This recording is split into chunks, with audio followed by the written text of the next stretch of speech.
Ya baik, Assalamualaikum warahmatullahi wabarakatuh. Shalom, Om Swastiastu, Namo Buddhaya, Salam Kebajikan, dan salam sejahtera bagi kita semua.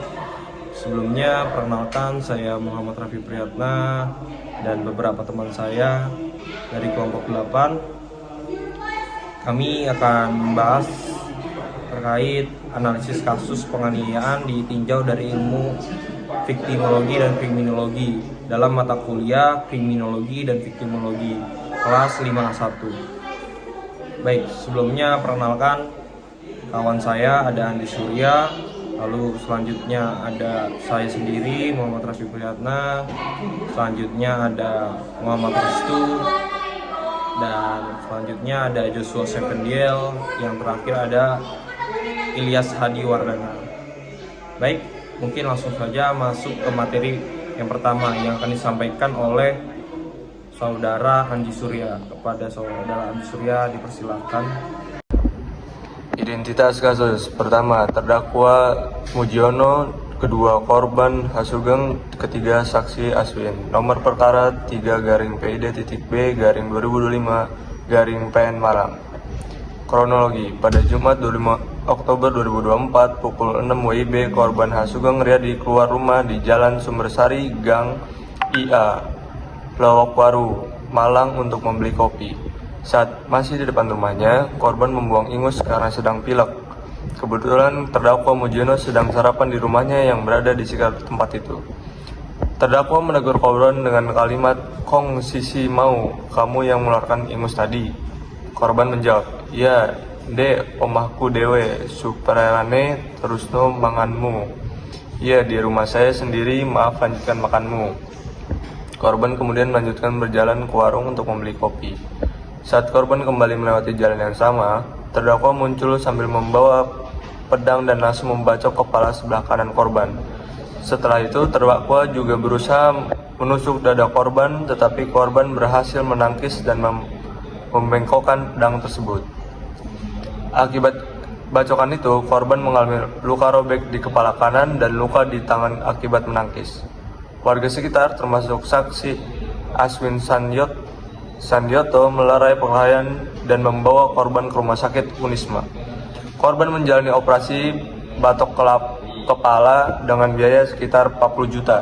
Terdakwa mengakui perbuatannya dan menyatakan bahwa ia marah karena merasa jijik mendengar suara korban membuang ingus saat ia sedang makan. Selanjutnya akan dijelaskan dan dibacakan oleh teman saya. Baik, saya akan melanjutkan presentasi dari teman saya, yaitu selanjutnya pertimbangan hakim dan putusannya. 1. Tentang fakta yang terbukti. Majelis hakim menilai bahwa berdasarkan keterangan saksi-saksi, yaitu Aswin Sanyoto, Dwi Wahyudin, dan lainnya, keterangan korban Sugeng Riyadi, barang bukti berupa pedang, pakaian berdarah, dan hasil visum et repertum, dan pengakuan terdakwa sendiri, maka terbukti secara sah dan meyakinkan bahwa terdakwa Mujiono telah melakukan penganiayaan berat terhadap korban dengan menggunakan pedang hingga mengakibatkan luka serius di kepala dan tangan korban. 2. Hal-hal yang memberatkan dan meringankan. Hal yang memberatkan: perbuatan terdakwa menyebabkan korban mengalami luka berat dan trauma fisik. Terdakwa melakukan kekerasan tanpa alasan yang sah hanya karena emosi sesaat. Tindakan terdakwa menimbulkan rasa takut di masyarakat. Hal yang meringankan: terdakwa mengakui perbuatan dan menyesali tindakannya. Terdakwa bersikap sopan di persidangan dan belum pernah dihukum sebelumnya. 3. Pertimbangan moral dan sosial. Hakim menilai bahwa perbuatan terdakwa sangat tidak sejalan dengan nilai moral masyarakat dan asas kemanusiaan. Meskipun terdakwa menyesal, tindakannya menggunakan senjata tajam terhadap korban yang tidak mengancam adalah perbuatan kejam dan tidak berperi kemanusiaan. Hakim juga menyatakan bahwa pelaku seharusnya dapat mengendalikan emosinya, karena rasa yang tidak suka atau jijik tidak dapat dijadikan alasan pembenar dalam hukum pidana. Setelah pertimbangan seluruh alat bukti, fakta persidangan, dan alasan hukum, Majelis Hakim Pengadilan Negeri Malang memutuskan: 1. Menyatakan terdakwa Mujiono terbukti secara sah dan meyakinkan bersalah melakukan tindak pidana penganiayaan yang mengakibatkan luka berat, sebagaimana diatur dalam pasal 351 ayat 2 KUHP. 2. Menjatuhkan pidana kepada terdakwa berupa pidana penjara selama 3 tahun. 3. Menetapkan barang bukti berupa 1. Bilah pedang dikembalikan untuk dimusnahkan. Barang bukti pakaian korban disita untuk arsip perkara. 4. Membebankan kepada terdakwa untuk membayar biaya perkara sebesar Rp5.000. Baik, selanjutnya akan dilanjutkan oleh rekan saya. Ya, saya di sini akan melanjutkan presentasi dari teman saya, yaitu tinjauan dari victimologi. Pertama, identifikasi korban. Korban dalam kasus ini adalah Haji Sugeng Riyadi, warga Jalan Sumbersari, Gang IAL, Lokowaru, Malang. Ia merupakan korban penganiayaan berat yang dilakukan oleh terdakwa Mujiono.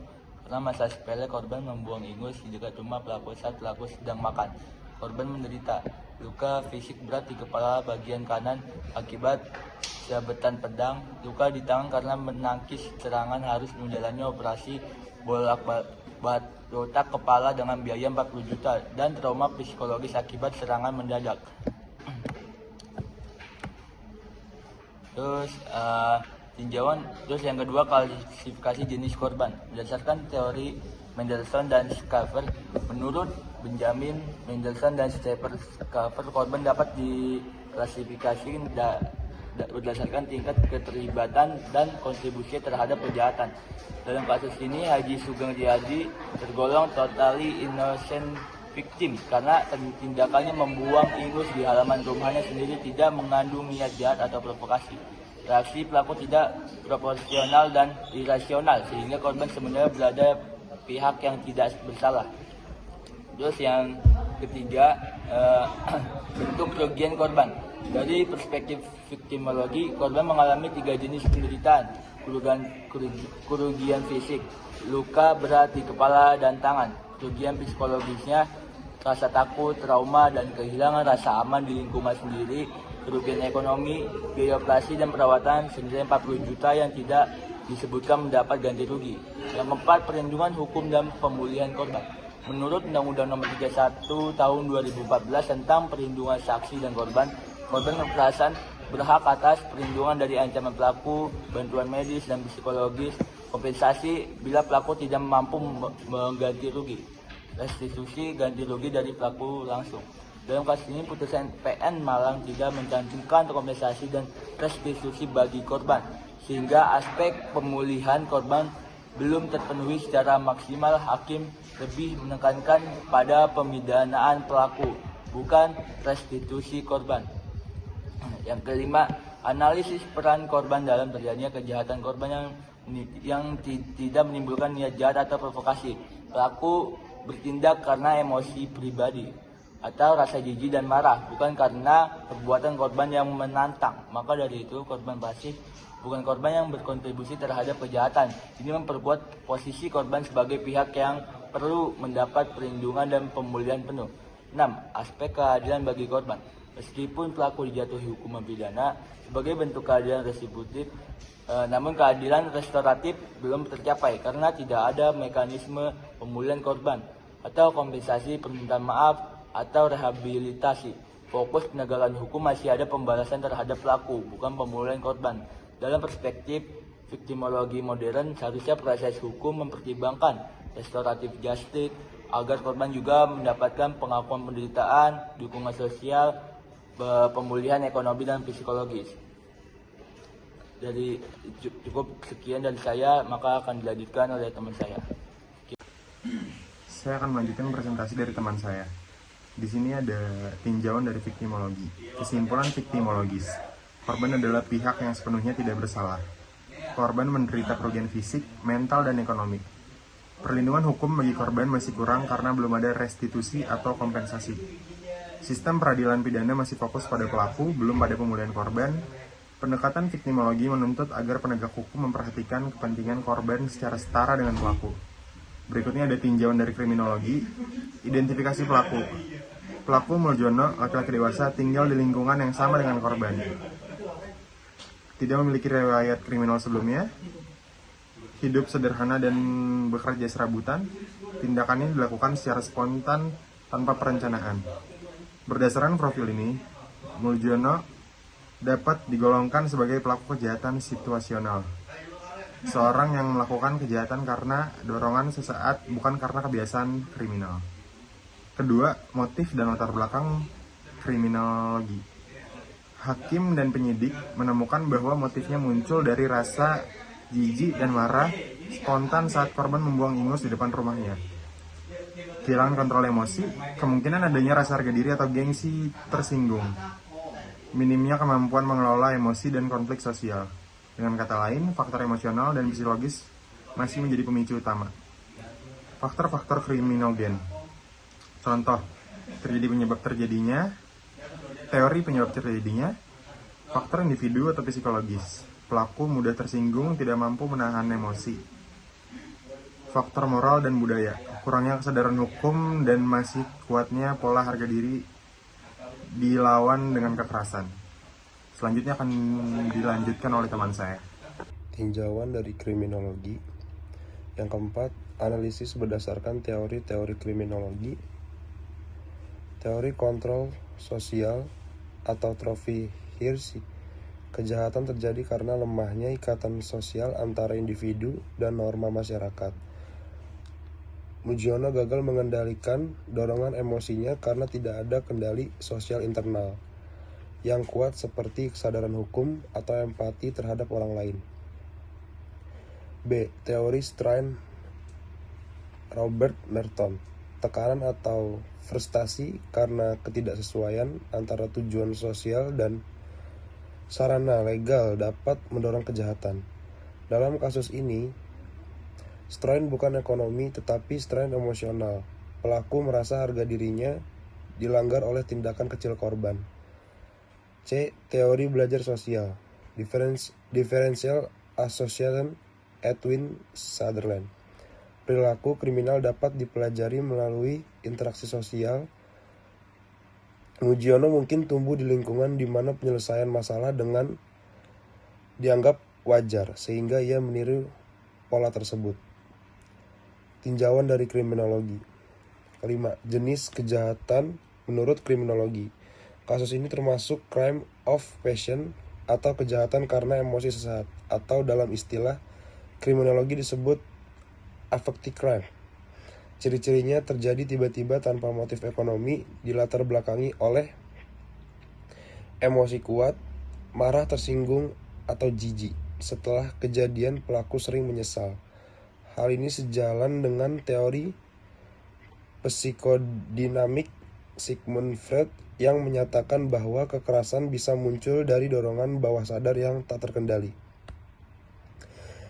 Analisis kriminogenik dan penanggulangan. 1. Faktor pribadi. Pengendalian emosi lemah, karena itu harus perlu pembinaan psikologis dan pelatihan resolusi konflik. Yang kedua, faktor sosial. Lingkungan padat dan rawan gesekan, maka perlu program edukasi hukum dan media sosial. Yang ketiga, faktor hukum. Penegakan hukum harus cepat agar masyarakat tahu bahwa kekerasan tidak bisa dibenarkan.